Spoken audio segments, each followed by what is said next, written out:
The United States doesn't play for second place. Not on the battlefield, and certainly not on the lacrosse field.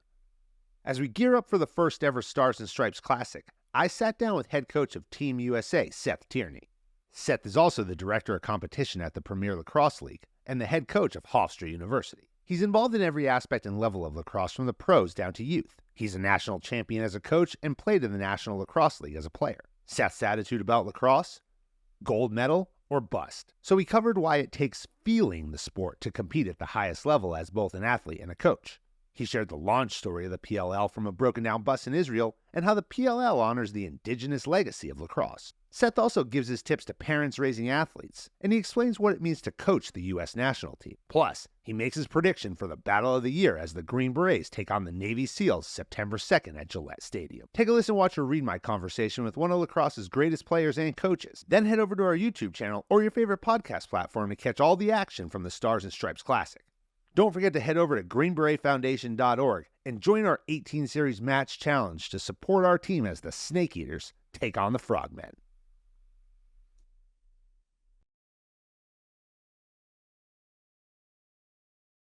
Coach, welcome to the Jedburgh podcast. Well, Fran, thank you for having me. This one hits a little different. I've been on a couple of podcasts before, but I am honored to be sitting next to you. Thank you for your service and everything that you've done, and to sit here and talk about the country that we love, the sport that we love, this company that we love in the PLL is just an honor. So I just appreciate the time that we're going to share here. The amount of support we've had from the PLL in putting this together is unparalleled. I gotta start there. And so I gotta thank you, and I gotta thank the whole team here, Grace and Danny, who's standing behind us, for setting all this up, because they said, hey, we're gonna give you a spot in the fan zone, right outside of the entrance. Well, I didn't know that we were gonna be at the entrance, literally at the entrance. It's awesome. We appreciate that, but when the PLL does something, it's never done small. If we're gonna go in, we're gonna be all in. And I've noticed that over the last 6 years as the PLL was launched, as it's grown. You've been involved from the beginning. Yeah. You're the head coach at Hofstra. You're now the head coach for USA Lacrosse and the national team. We're going to talk about both of those things. But you're also the PLL head of competition, and you've been involved for a long time. And you're the chairman of the advisory board, who advises on all matters of lacrosse for the PLL, and then really starts to bridge that gap of the PLL into collegiate level, into the high school level and the youth level, to stay abreast of the sport, stay ahead of it. But to your point, when you look at what the PLL has done from its inception, it has set the standard for professionalism. And when we've launched this Jedburgh podcast, grown it over the last couple of years, partnered with the Green Beret Foundation and created the Jedburgh Media Channel over the last 6 months, that's what we're talking about. Yeah. People and organizations and leaders who set the example every single day in everything that they do. And when we look at lacrosse and the growth of the sport, and I'm going to ask you about that in a second, the PLL sets the benchmark. Yeah, I mean, I think it starts with the Rabel brothers, right? They their attention to detail, when they make their minds up, there's no turning back, right? It's breaking the side view mirrors off the car, and we're just looking out the front. And this whole thing started technically in a small coffee house somewhere in Israel. Our bus broke down. I had a chance to recruit Paul Rabel to Hopkins, and we could talk about that later on. But this whole thing started when a bus broke down in 2018 in Israel for the World Games. And we were waiting for the bus, and Paul and I sat down, and we obviously have a relationship from me recruiting him and being on the same sideline with him and winning a national championship in 2005 with him. He had said, hey, we're going to start this lacrosse league. And I looked at him with that look like, are you nuts? And then he took over for the next, 15 minutes to a half hour, and to just think about a plan. I mean, again, I sometimes I don't like the parallels between military and other things, because it's just not the same. But the attention to detail on this mission to start the PLL, there was nothing that was missed. And it was all in. It was his turn to burn the boats, and there was no turning back. Yeah. We were going in, and he was starting this league. Talk about the growth of the league. Because the first year, you've got 6 teams that the league launches with. It's doing this kind of national tour, so everybody's playing in the same location, but they're all neutral sites. There's no regional affiliation. Well, a lot of that's changed now, especially going into this year in the 2024 season. And now we have regional affiliations on the teams. There's now only 2 neutral sites out of the 12-game schedule, and then we're looking forward and talking about, okay, we're going to have home games, we're going to have away games. What's that going to look like? From your seat and from where you've sat and been a part of this organization, what's that growth path looked like, and how do you moderate that? It's first of all, it's wild to start the conversation. The second piece is the forward thinking is unbelievable. Like the 5-year windows of where we want to be, what's going to take place. The model was just right to be a touring league from the beginning, financially, to understand the summertime, people having plans, what the lift was going to be, then the adding of a team, the setback that we turned into a leapfrog with the year of the pandemic and being in the bubble and setting the bar during that was unbelievable. And now the growth going forward with the team, with city affiliations, getting that settled. Let's get it perfect, however long it's going to take before maybe the next evolution of the PLL. And again, the bouncing off of ideas, the people at the top, those meetings, sometimes an idea could sound so outlandish, and then before you know it, it just comes to life. I want to ask you about the roots of the sport, because we've been talking about that as the league has grown and as popularity of lacrosse has grown. I mean, I think back to my lacrosse career, as short as it was, I had 4 years when I was in high school. We didn't have a team when I was in 8th grade. Sure. My year was the year where we said, hey, we're going to build this thing.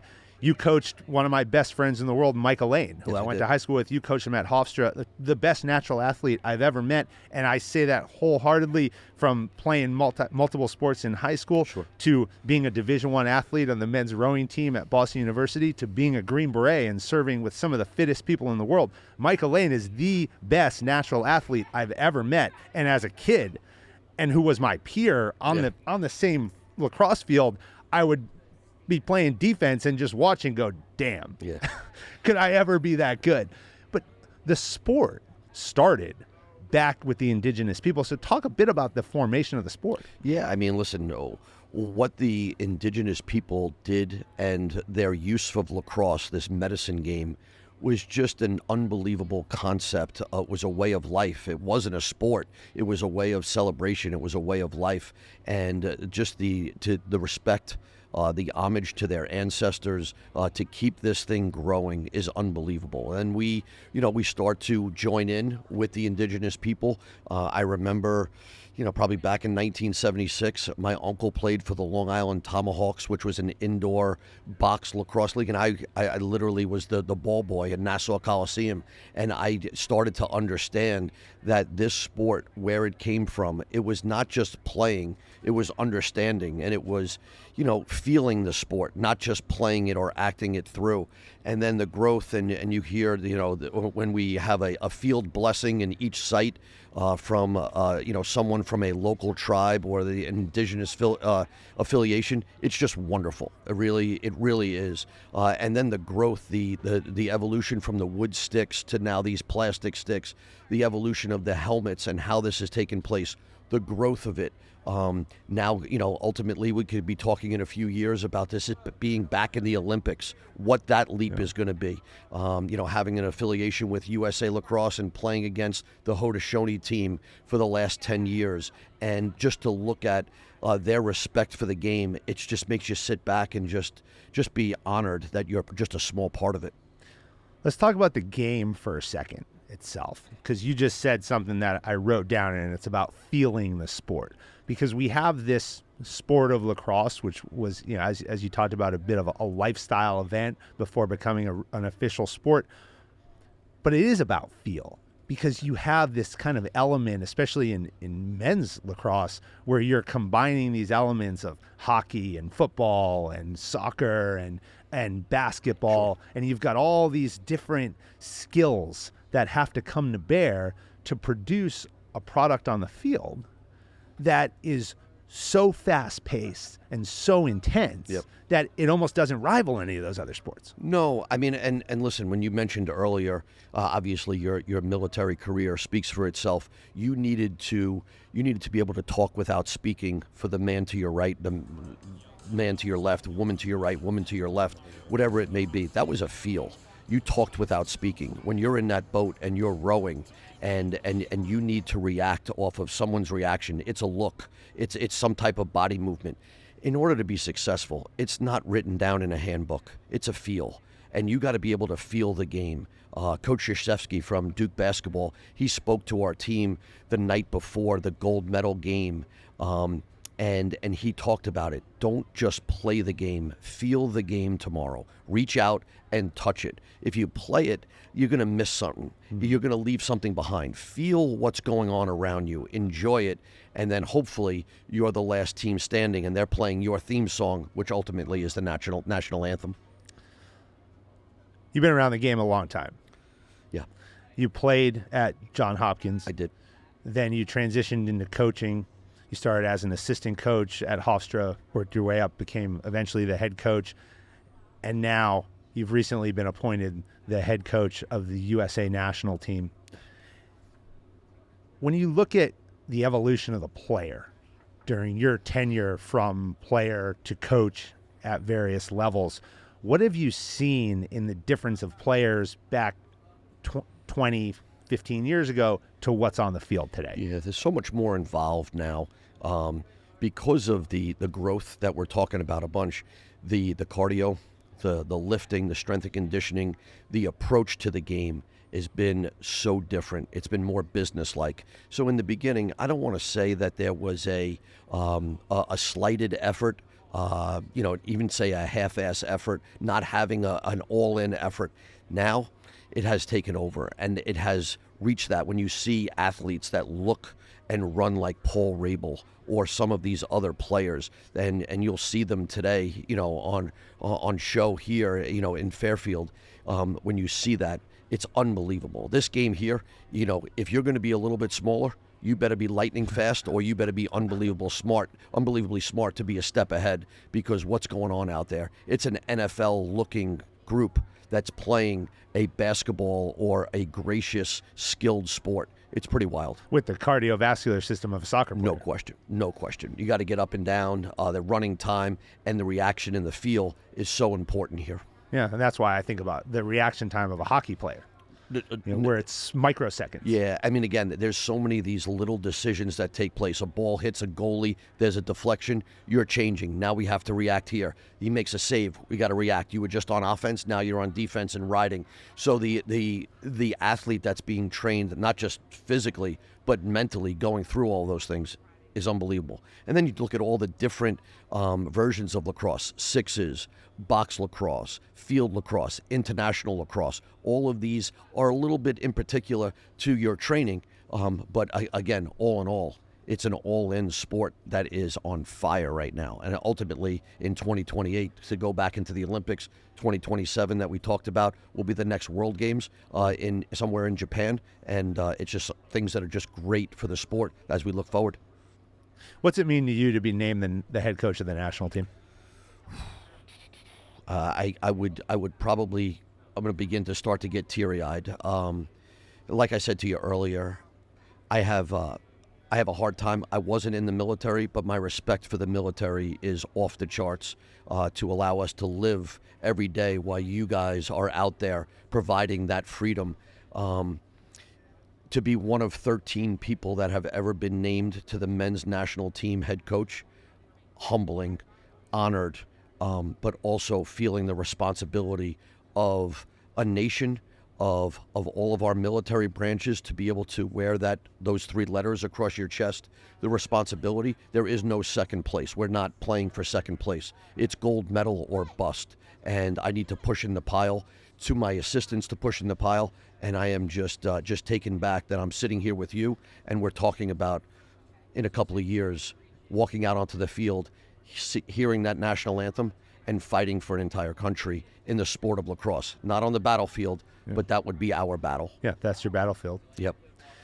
Talk about coaching for a minute. We talked about the evolution of the player But what about the evolution of the coach? Because coaching's had to evolve as players have had to evolve, as the mentality of players has evolved, right? We've had a lot of conversations over the last couple of years about the younger generation. I mean, I came up in a period where, the coaches would, grab you by the face mask and throw you on the ground, and sometimes you might get kicked, but you got up and you got the work done, sometimes out of fear more than anything else. But that doesn't resonate as much today with the kids who are growing up. I mean, I got little kids myself. My daughter's in high school. She doesn't react the same way. So talk about the evolution that you've had to adopt as a coach. Yeah, so that form of coaching does not exist in 2024, as you well know. So that had to be adjusted. When me personally, when I look up coaching in the dictionary, it would be mentoring, it would be teaching, it would be connection, it would be parenting, it would be friendship. Those would be the words that sum up what coaching's about. And it's another occupation of feel. And to be able to connect with a young man or a young woman on a level where they totally just buy into the trust of you telling them this is going to be better for them. Your squad leaders, your group, the one in front you have put all of your trust in, that was your coach. He had a different name, whether it was sergeant, lieutenant, whatever it may be. This is our level of coach, assistant coach. That's where we are. And to know that when this is all over, however many years that I have, to know that I hope that there's a ton of people out there that could say that I impacted their lives in a positive way, then I can know that I did my job while I was vertical. You used to be able to get into a lot of sports, lacrosse one of them. When you think about hockey, you could get into it maybe when you were in high school. Sure. Sometimes you talk to people who walked on in college and they made great careers. Now there's this push because competition has elevated so much that we've got kids like my son who's 4, who's sitting here saying, "Oh, we got to get him into lacrosse next year because this is the first year they'll let him." He's already playing hockey. He's already playing tennis. Is that a good thing? So I don't want to dodge the question because I think that there's people that are on both sides. Yeah. The world has just evolved from that 3-sport athlete, even that 2-sport athlete, where you should be doing this the whole time. It's not healthy to just play lacrosse. It's not healthy to just do one thing, especially at the ages of your children. I suggest that you open up as many opportunities, and gradually they'll migrate to what they love, to what they feel will be their future, and always be able to be nimble, put the blinker on, and shift lanes. So at those ages, let's try to do as much as we can and open their access door as best we can. There will become a point in time where in order to keep up with the Joneses, you're going to need to push in the pile with one particular sport, one particular activity, and to push forward. But that doesn't mean that it's a life decision forever. For some people, it certainly is. Lacrosse was my uncle who, now coaches in this league and, is probably one of the, if not the best lacrosse coach in the world, in my eyes. He gave me my first stick when I was probably 7 years old, on the lawn of my grandmother's house, and he took away my first baseman's mitt. And but literally made me watch it like this was going to be the change. I did play both, for a while, but then I just couldn't keep up. But I was bitten by the lacrosse bug. It's out there. Yeah. It's a very addictive sport. You can get better at it on your own. You just need a wall or a pitchback or one friend, where in baseball you would need more, or basketball you might need more. So it's an addictive sport. So there is two sides to this. If they find the love, then let them push in the pile. If they're still in between two things, then allow them to grow as children to find out exactly which path they're going to take or which avenue they're going to go down. Yeah. Coach Andy Towers is a good friend of the podcast, so he's been on a couple. I think he's still the only person who's been on the show 3 times in our 3.5-year history. Yeah. Because we had the chance to have him on a couple of years ago, right before they went into the playoffs. Sure. And then they were didn't have the greatest regular season and then made the run in the playoffs and won, and we had him back because everything he talked about in the first episode they executed to perfection. And so I'm like, you got to come back and tell us exactly how you did it. And then he came on for a recap the following year when they lost in the finals. So Andy Towers is not a normal human being. We should let the people know out there that they just need to know. But Andrew and I have been friends for a long time. He was a guy that played at Brown, Connecticut high school.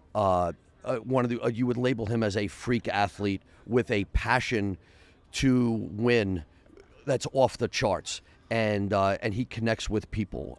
You see some of his locker room things. Andrew was just a physical and he was a left lane player. Like, he didn't spend much time in the middle lane or the right lane. If he was in, he was in. And, he's got a little bit of Popeye to him. I am who I am. You can like me or not like me. And that's why we love Andrew. And he's doing a great job. They had a huge win here yesterday. I'm a fan of all the coaches, but certainly my friendship with Andrew has been great. I cherish it. And some of the stories back in the day with Andrew, we can't talk on this podcast because maybe the local authorities would come by and question me. But at this point in time, I wish him well. Yeah, he's you listen to a lot of what he talks about, and you're ready to run through the wall. You don't even know where you're going to go. You just got to start running somewhere. Yeah, he had a guy on his team yesterday, Brandon Maia, who scored his first goal, and he was not prepared for the Andy Towers chest bump, and he almost had to go into the medical tent after it. He got him, and he knocked his own player back. So, but that's, again, he's Popeye. I am who I am. Well, and he's legitimately probably happier for the guy that he is for himself. No question. Because he's genuine like that. No question. In your role as the head of competition, what do you see as next for the PLL? I certainly, the hopes and dreams is to fill stadiums across the country, worldwide membership, and logging in and watching us, watching this sport inch closer to what people perceive as the big three, with the NFL, NBA, Major League Baseball, and to be talking about that. In order for that to happen, we needed two men, Mike and Paul Rabel, to get together and have the courage to put the chips on the table and just push them forward. That was the ignition. Now, what I see in a few years coming forward is stadiums being sold out, unbelievable coverage from all the social media and regular media outlets, and this thing becoming worldwide, and people talking about the PLL every day. That's what I see. As far as on the field, in a few years, I'm hopeful that we see teams that may be into the teens, games happening in different cities on the same day, mainstream coverage, linear across all channels. That's what I see. And I see little kids, boys and girls, because the WPLL one day could be on the horizon, and I see little boys and girls growing up to wanting to be professional lacrosse players. If that could happen, and I can help just push that to happening, I may not be vertical when it happens, but I'll know that we did our job going forward, and that would what I see as the head of competition and the dream of this happening. Yeah. Well, you're going to have a lag factor.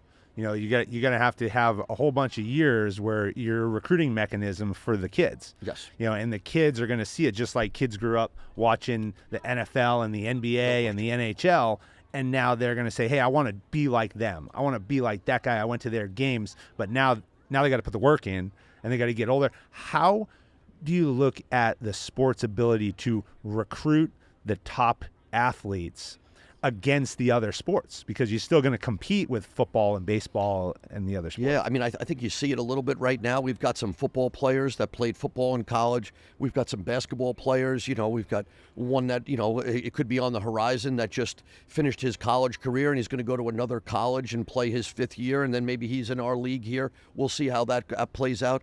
We've had a guy that played in the NFL for the Patriots, and he had a run with us here. It's coming. Right? There are kids in California, Texas that would be big football, or Florida, big basketball schools, that they're entertaining the thought. And as they see that there's a life after college in lacrosse, I think you're going to see it more and more. So with the combining forces of U.S. lacrosse, the PLL, the NCAA, if they all could get together, we can all swim and row in the same direction. this thing's going to skyrocket. Well, there's a lot of incredible games that happen every weekend in the PLL schedule, but the main event is coming up on September 2nd. It may be an exhibition game, but for guys like me, this is the main event. We have the Green Beret Foundation, Green Berets versus the Navy SEAL Foundation and the Navy SEALs. It's the Stars and Stripes Classic. First, the inaugural game, it's going to be at Gillette Stadium September 2nd on the quarterfinal weekend. The PLL is putting this thing on in combination with the foundations. Talk for a second about the importance of that event. I'll get choked up talking about it. When this idea was floated past me by the people that created it, it made so much sense. Like, how did this go so long and didn't happen? Like, what is going on that this is such a layup of what, of a thought?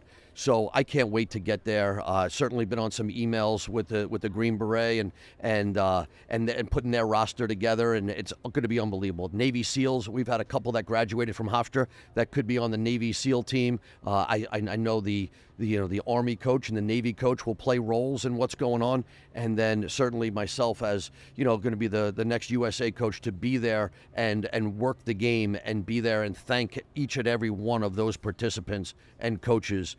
It's going to be what we would call a forever day, right? It was one of those moments when you win a gold medal. That's a forever game. You're going to remember it one way or the other. You'd like to remember it the right way. But when we get this Stars and Stripes game going, and as we're in it, I just hope that it just doesn't take over my emotions or the people's emotions. But at the end of this day, it's going to be the forever game for a lot of people, and I can't wait for it to happen. Well, I come from Boston, and we in Boston know what it means to have tension in sports against rivals.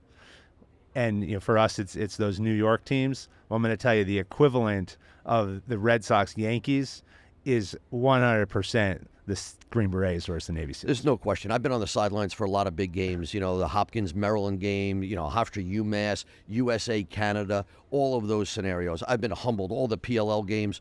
This one's going to hit different. Just to see everybody laying it on the line, fighting for their branch, but also playing almost in unison of growing this game and being thankful for everything and having the crowd. I mean, I could only imagine what the crowd's reaction's going to be during this Stars and Stripes game. It's going to be off the charts. It's going to be off the charts. I can't wait. We'll be covering the whole thing. Yeah. All right, what's your prediction? Well, I mean, I'm on your show right now, right? And so I'm not sure how to go here. I hope the military is going to win that day. If you could let me escape with that, I would love to see. All right. Maybe it ends in a tie. But again, it's going to be an unbelievable event. There's no ties here. We're going to Green Berets are taking them down. All right, Coach, what you're building here is absolutely incredible. We've seen it evolve over the last 6 years. I know that as we look forward into the future, this will continue to grow, continue to gain the traction in the vision that you and Paul and Mike have. And I look forward to watching it. I look forward to being a part of it. I couldn't thank you and the entire PLL team so much for allowing us to be here today, putting the Stars and Stripes game together in about 6 weeks time. So it's coming up. Yep. We gotta start getting ready, but thank you for all that you're doing. It's going to be a great day out here today. We got a hot one, but it's going to be a good one. Yeah, Fran, I appreciate that, but we should thank you, right? You're part of this. You're lifting as much as we're lifting here, and again, together we're going to make this thing an unbelievable event and for years to come. And thank you for everything you've done for your time and for this country. Unbelievably thankful. Awesome. Thanks. All right.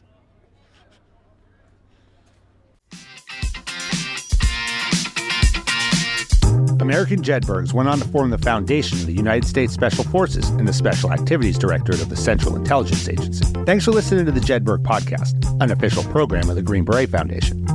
I'm your creator and host, Fran Racioppi. Join us next week for a new episode on Apple, Spotify, or wherever you get your podcasts. Check us out on YouTube for full episodes, highlights, and other long and short form content. If you like what you heard, give us a like and leave a review. Follow the Jedburgh Podcast and the Green Beret Foundation on LinkedIn, Instagram, Facebook, X, or Threads. Send your comments and inquiries to fran@jedburghpodcast.com. As former members of Special Operations Forces, the Jedburgh Media Channel and the Green Beret Foundation remain committed to supporting all generations of U.S. Army Special Forces and their families. Thanks for joining us on this episode. How you prepare today determines success tomorrow.